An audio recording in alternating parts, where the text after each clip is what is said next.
Well, everybody's certainly excited about Iowa State week. We always get excited about this game, but now not only are both teams ranked for the first time, but Gavin McGrath, both teams right now in the top 10. So not only college game day coming, but a little extra juice this week, especially with not only bragging rights, but what this game means for the future, because this could catapult a team into the top 5 with a victory. Which, yeah, no question, probably the biggest Iowa State matchup that we've had. I mean, we thought back in 19, was it? We were there, right, with game day? Yep.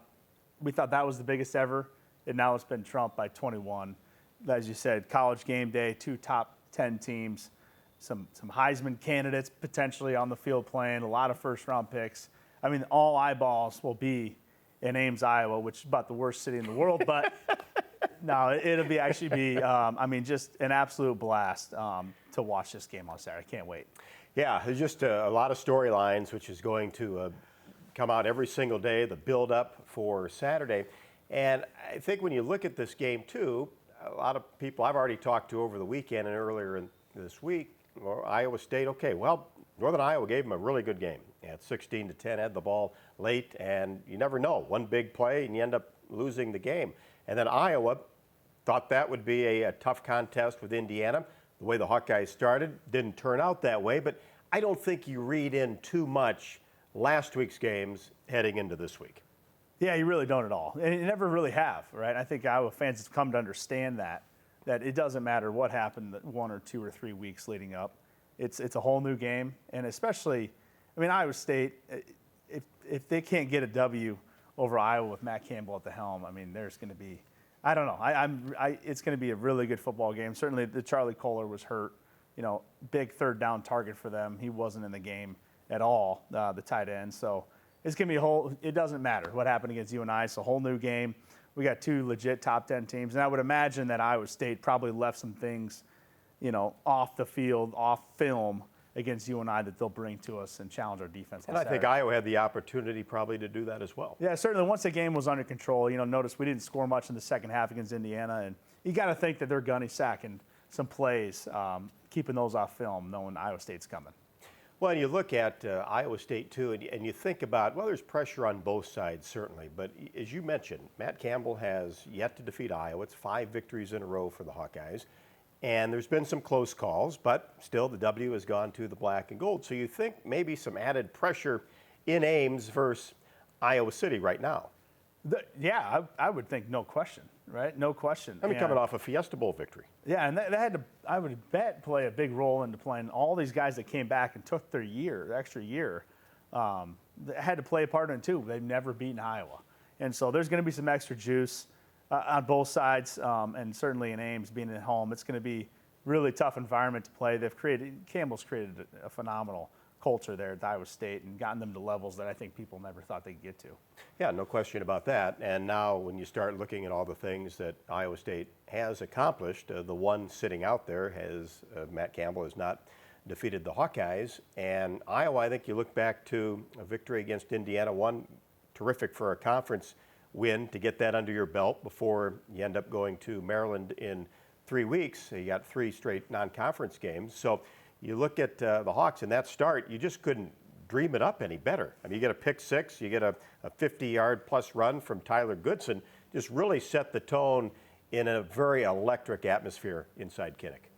Oh, yeah, and it was just so cool to see, certainly back to some normalcy inside that stadium. And, over an hour before the game, the student section is full, which didn't even happen pre-COVID, quite frankly. Usually you're kind of rolling in after the long tailgate. So I think that was really cool to see. And there was something about the speed that we had, especially on the defensive backfield. I just thought, we really had 3 picks, could have been 6. It felt like 8. Yeah, and the speed at which we were playing, in the back 7 especially, and the D-line had a nice game too, but you could tell these guys are experienced. They have flat-out speed. And it was like we knew what they were doing, which is a testament to Coach Parker having that entire defense prepared. And, of course, so you talked a lot about Jack Campbell last week. Seth Benson led the Hawks in tackles. How did you think the linebackers performed? Phenomenal. I really liked, obviously, both those guys. I really like Justin Jacobs on the field. Right.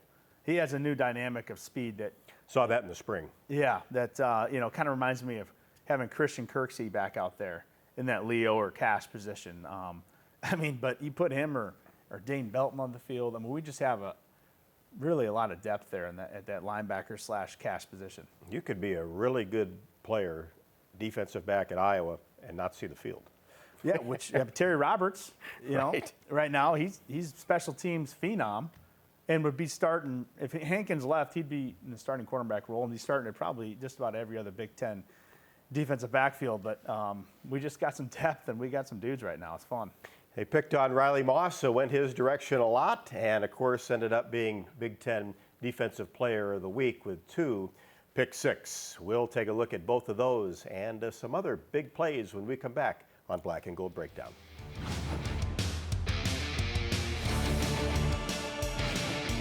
Black and Gold Breakdown on MC22 is brought to you by McGrath Family of Dealerships, 5 Seasons Tire, Tom Riley Law Firm, Collins Community Credit Union, Heartland Hearing Center, and by Extreme, powered by Mediacom. Every second, 127 new devices connect to the internet. You can feel it happening, our digital world expanding with every breath. We're entering a whole new era of connectivity, and Mediacom will be ready to power it with one of the nation's first 10G platforms. We'll be bringing you more speed, more capacity, more security, and the power to do more than you ever dreamed possible. Today, more than ever, you need fast, reliable internet. At Mediacom, we want you to know you can count on us. Our fiber-powered 100% gigabit technology network was built for the future. We have enormous capacity and power, and 99.99% network reliability. So even though these are uncertain times, we're prepared, and you can be certain we'll keep your world connected. Thank you for virtual family dinners and long-distance birthday wishes. Thank you for sweet streaming melodies and spontaneous dance parties. Thank you for keeping classrooms together and learning alive. Thank you to our incredible network of employees who make all these beautiful connections possible.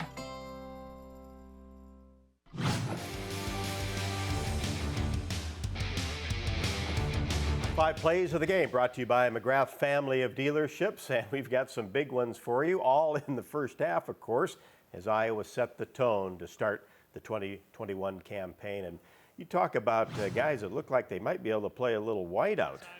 Dane Belton, this ball got on him quick. Gavin did a terrific job to make this catch. Yeah, because I don't even know how he saw it. He's getting blocked. He's the only one that saw the ball. Penix, misread the fact that his teammate was actually blocking the guy, and what a great hands by Dane. And that guy's, Dane Belton, he's got a bright future. Very special player, I feel. And this was one of the 3 picks, and could have been, as we talked about, potentially more. This play, to me, was the play of the game from an execution standpoint, and we'll get it in the end zone view, but this is a minute and 25 into the game, and Tyler Goodson rips off his 50-plus yarder. And take a look at Tyler Linderbaum, 65, this reach block. I mean, you can see there he goes down his defensive lineman there. I thought he played a fantastic game. And we talked about this play actually coming up in X's and O's and how they pulled this off. I think Coach Brian Ferentz came out with this formation and saw something on film into the boundary with that formation. Able to set up a matchup there. Yeah, we'll see it in a little bit. And this you can't put on Michael Penix, but a guy that's just always seemingly in the right place at the right time, as Riley Moss off the deflection showed good hands there too. And but if you're going to take it back, that's pretty easy, as he got a couple of good blocks there at the 10-yard line. Yeah, a guy that's kind of been dogged on, in his career, Riley Moss. Hey, you remember that freshman year up at Minnesota? Yeah, he really had a couple tough starts, and what a game. And then right here, it's always important at the 10-yard line to get it into the end zone, and this time On the draw play, Spencer Petras right up the middle, and this was a scary touchdown because this is where Tyler Linderbaum was very slow to get up, but thankfully he's okay, practiced all this week so far. Love that play call. Nobody saw that coming. Great play call by him. And here's just we talk about Phil Parker and his impact on the defensive backfield in the film study. And Riley talked about this in the interview after the game. He just knew, based on what they had put on film in this formation, in these situations, I mean, he knew the ball was going there, and he just made a break on it. And what a great play. Testament to the work they've been doing this offseason, all the film they put in on that defensive side of the football. Pretty cool. Yeah, and obviously Michael Penix, we talked last week, coming off that ACL surgery toward the end of last year. And if you kind of put the clock together, you're only about 9 months out. He did play, but obviously affected him because just couldn't roll out and run with the football. Didn't really want to. You knew that he was a little bit tentative. And I thought, being down on the sideline, just couldn't get a whole lot on the football either. Just had a tough time pivoting, and you could tell just a little bit rusty. But the Hawks took advantage. Yeah, certainly not the guy we saw the first half of last year. But I tell you, we didn't really see him on film there, but our defensive line did a nice job. Right. That first half, 3 hurries, those things that maybe don't show up as much in the stats. I thought they played really well. Our D tackles held their own, allowed our linebackers to run. And so those guys will just continue, especially those 2 D tackles who hadn't had starts. They'll continue to get better and better. Yeah, and that was a key thing, and Kirk Ferentz talked about it on Tuesday. There's just a lot to build on with that defensive front. Joe Evans did his thing, in his special situations, came in and got to the quarterback. And that being from Ames, he's going to be ready to go on Saturday. He is, yeah. And they love, like you said, they love bringing him in kind of that NASCAR or as a passing down coming in, and Joe will be out there standing up in the 2-point. And I love watching him because he just never stops fighting. He's scrappy. He's not going to impress you walking off the bus, but when he gets down there and gets his hand in the ground, he's a competitor. Yeah, and he'll make 2 or 3 plays for you every single contest, and hopefully for the Hawks some more on Saturday. We'll talk Players of the Week when we come back. You stay with us on Black and Gold Breakdown. While a lot is changing in our world, at Mediacom, our focus remains the same, making sure you have the fastest, most reliable connection possible. During this critical time, we know your needs are changing. You may be working or learning from home, relying on telemedicine, or finding new ways to keep everyone entertained. If you need more speed, call or go online, and Mediacom will double your speed immediately for as low as $10 more a month for 1 year. Right now, millions of people and billions of devices are connected to the internet. Homes, businesses, hospitals, schools. The security and reliability of these connections are more important than ever. That's why at Mediacom, we've built a network to protect them. A network that sees threats, fixes problems before they occur, and keeps you going with 99.99% network reliability. Every second, 127 new devices connect to the internet. You can feel it happening, our digital world expanding with every breath. We're entering a whole new era of connectivity, and Mediacom will be ready to power it with one of the nation's first 10G platforms. We'll be bringing you more speed, more capacity, more security, and the power to do more than you ever dreamed possible.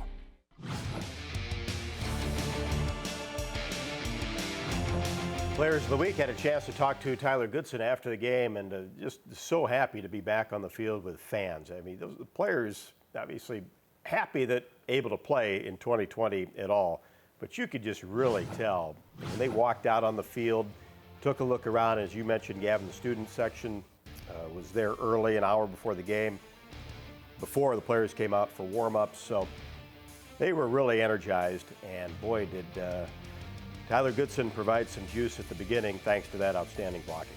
Yeah, I think he just has a different element as a runner, something we haven't seen really for quite some time, or really since I can remember Sean Green. And we've had some good backs, don't get me wrong, but even the things that you don't, of course a 50-yard run you rip off, but when he's dead to rights on a 1 or 2 yard gain, he just picks up another 4 or 5 because he has that extra wiggle in him. The kid's a special talent. hope Iowa fans were all enjoying him being here because he's going to be playing on Sundays, which, we haven't had a running back playing consistently on Sundays. Well, it's Sean Green. I mean, it was really it. So I think this is really fun to watch. And not to mention, he seems like just a great kid. That's a great example for young Hawk fans. Yeah, terrific to talk to. 108 all-purpose yards against Indiana. And then also you talk about those 1 to 2 yard pushes getting into the end zone. And that's a thing I think is going to be really key, not only Saturday, but all season long, is when Iowa gets inside the 20, inside the 10, touchdowns, not field goals. Well, he's now has 8 rushing touchdowns the last 9 games going back to last year. So I think the last 2 years, Iowa's done a very good job in getting touchdowns and not field goals, which has hampered the program before. Yeah, no doubt about it, and especially if we keep dialing up quarterback draws with Spence. I mean, That was perfect. We got such an athletic quarterback, you might as well just get in. No, it's Goodson is a big reason for that, and you've seen the differential, the margin of victory on those last 9 games. We're north of 20 points on average on those games, and it's that difference. It's scoring touchdowns in the red zone. Yeah, just it makes you feel good. I think it helps special teams, helps defense, just the whole morale of the team, and then puts pressure on the opposition as well. Well, you talk about putting pressure on the opposition. That's exactly what Riley Moss has done. Of course, the 2 touchdowns off the 2 interceptions. Remember, he did this last year too against Michigan State. So that's 3 in the last 2 years. Last season being abbreviated. Yeah, what a talented kid. And I know they saw something special in Riley. He's played in 30 football games. Yeah, kind of a late bloomer offer that not everybody wanted, but the kid could run. He proved it on the track out of Ankeny Centennial there, and Iowa, kind of one of those kids, we give him a chance. He continues to get better and better, as we saw early in his career.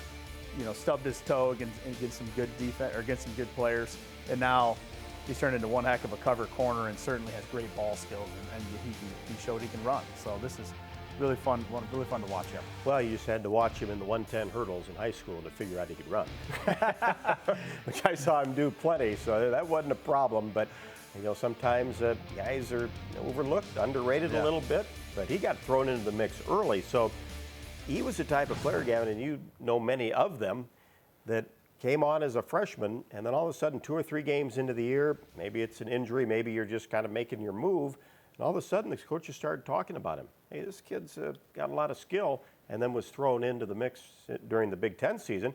Had some tough plays up at Minnesota, but boy, did he pop back the next several weeks and have a really good freshman campaign for a guy that maybe wasn't slated to play until the next year. Yeah, no question. And just another one of those players that Phil Parker has really helped build, and I think he's about the most underrated defensive coordinator in college football from a national media coverage perspective. You look at what he did with Riley and really the entire defense. It's another game not giving up more than 20 points here on his book there. So I can't say enough about Phil, and he deserves every dollar that he's paid and more. And what he's done with the Iowa defense, Rob, it's cool. Yeah, not even a touchdown against a prolific offense in Indiana. Well, it's time for X's and O's. Gavin talks about that Tyler Goodson touchdown that got the Hawks offense going in the first quarter against Indiana. All right, welcome to today's segment of X's and O's. We're going to review the Iowa-Indiana game, and really it's the first big play of the game with about 13 minutes and 35 seconds left in the first quarter. Tyler Goodson's touchdown run, okay? So we came out in a formation with 2 tight ends here into the boundary. So here's our hash marks. So we have the ball on the right hash mark. We got 2 tight ends into the boundary, single back, slot to the field, okay? They come up, and I think either this was a big mistake on Indiana's part from a scheme perspective, or we saw something on film where we came out in this formation and we loved what we saw, because I'll show you here in a second why. All right, so they had their Sam backer walked out, kind of splitting the difference from the slot receiver and our tackle. They had their Mike and Will in the box. Their free safeties dropped, really looked like a cover 2 look is what they showed. So he's 15 yards off the ball. Their cornerback is in support. Again, they're kind of showing a cover 2 look. All right, so he's got to set the edge. But look at these numbers, okay? So you got a center, a guard, a tackle, and 2 tight ends on these four guys, right? So we love our numbers, all right? Blocking in a lot of ways is creating matchups where you love your numbers. So no question, we're 5-on-4 here, okay, with the All Big Ten running back. So we're looking really good to start with. At the last second, this free safety actually comes down to cover our slot receiver, and they bump this guy over. But it was almost too late. The ball was snapped, because what normally, I'm guessing what they were trying to do is get into a plus situation into the boundary. So they walk their Sam, their Mike, their Will. Now, you would probably have the matchup you want as a defense. Now we're really 5-on-5. But they did it so late, and so it was a combination of this guy never got in the box. They never bumped the Will linebacker over, all right, to kind of stack on the end. Free safety came over here way late. So it's all on these three and this cornerback. This cornerback, so, and I want to mention as well, there's great execution by our offensive line. Tyler Linderbaum is an All-American for a reason. He reach blocks this tackle, which we'll see on our top 5 plays, but an unbelievable block by Tyler Linderbaum here, which allowed him to get over top, block this Mike. He killed the Will here, and then when Laporta came out to block the corner, he just bailed and almost dove at his knees, took himself completely out of the play, which allowed Tyler Goodson to have a big hit, home run, untouched touchdown run. So it was a combination of, I think, Brian Ferentz knowing on film what he was getting into. They shifted way late, and then great execution by our offensive line. And this corner, really didn't help them at all by bailing out of the play. Allowed for a big hit play. So really cool to see that, because Tyler Goodson's a special talent. And if we can continue to set these kinds of matchups, he's going to have one heck of a season. That's it for today's segment of X's and O's. More plays like that will be needed on Saturday, executing up front, and Tyler Goodson takes it to the house. We will preview Iowa and Iowa State. Take a look at some of the other games in the Big Ten when we come back. Black and Gold Breakdown on MC22 is brought to you by McGrath Family of Dealerships, 5 Seasons Tire, Tom Riley Law Firm, Collins Community Credit Union, Heartland Hearing Center, and by Extreme, powered by Mediacom. Every second, 127 new devices connect to the internet. You can feel it happening. Our digital world expanding with every breath.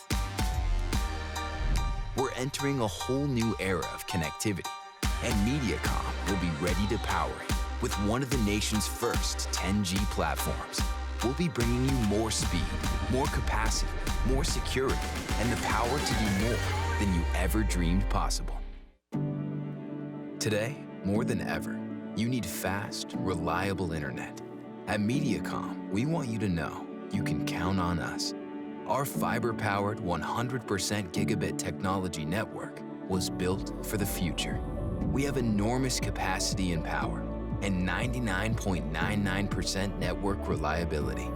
So even though these are uncertain times, we're prepared, and you can be certain we'll keep your world connected.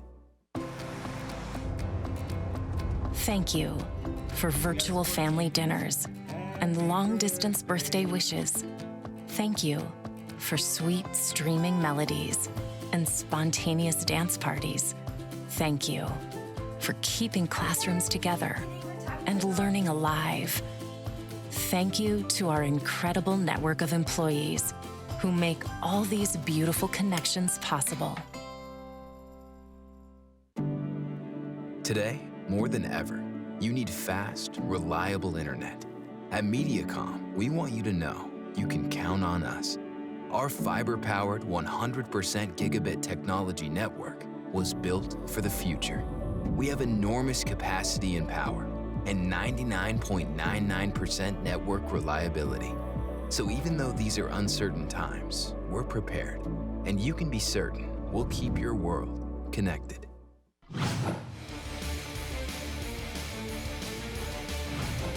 Top 10 matchup. Boy, is that fun to say, Iowa and Iowa State. And I remember way back in 1977 when this series got going and Iowa won that game 12-10. And you remember the buzz leading up to it. I mean, it was the biggest game going. And to have Iowa and Iowa State playing, and nobody really heard of that for generations. And now it has that same type of feel. Both teams are really, really good. This isn't the first time that Iowa State has had a very good football team. Games seem to be close, tight in Ames. How do the Hawks pull this one off? Yeah, I think it starts with classic Iowa, no big plays on defense. Nothing over the heads of our defensive backs. But probably as importantly as that is bottling up Breece Hall. I think the guy's going to get some yards. He's a very, very good player. And so keeping him as you and I did, I think 67, 69 yards rushing he had against you and I, well, they held him with 16 points.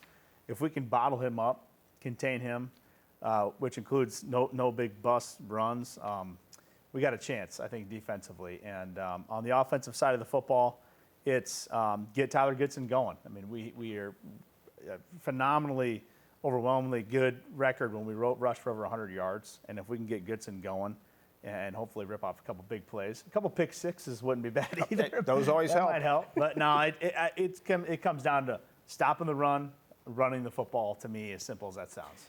I think this is a big game for Spencer Petras.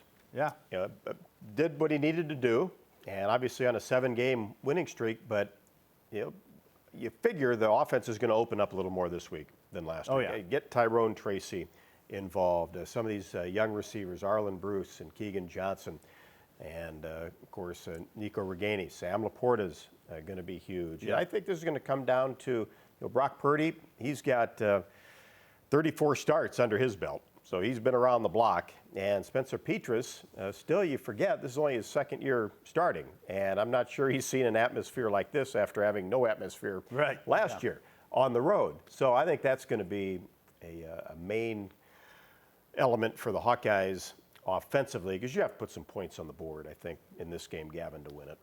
I don't see a 13-10 contest. No, it's going to be, you're exactly right. Both offensive coordinators are going to be opening the playbook up. We're going to see some fun reverses. We're going to see some trickery a little bit and really getting the ball downfield, putting pressure on these defensive backs. Really, if you take a step back and look at this matchup, I think it's really special. Both head coaches, you look at this, the state of Iowa produces 15, maybe 20 Division I athletes on the football field a year out of the high schools, right? We have 2.5 million residents, and we have 2 top 10 football teams. I just think it's special. It's a really special time to be an Iowa resident. And as much as I don't like Iowa State, I respect the heck of what they have going right now. And really, neither one of the teams, besides this trophy, this trophy is huge, obviously, that they really don't have a ton to lose, when you really think about it. Because if either one of them loses, they still got their conference. And the loss is good. In the past, when we lose to Iowa State, it's terrible losses because they're god-awful. But now they're a really good team. I think we're going to win this game, but if we do lose, we still have the whole conference, and we have a lost Iowa State who's a top 10 team. So. No doubt about it. Yeah. Well, we'll see what happens, and you join us next week on Black and Gold Breakdown.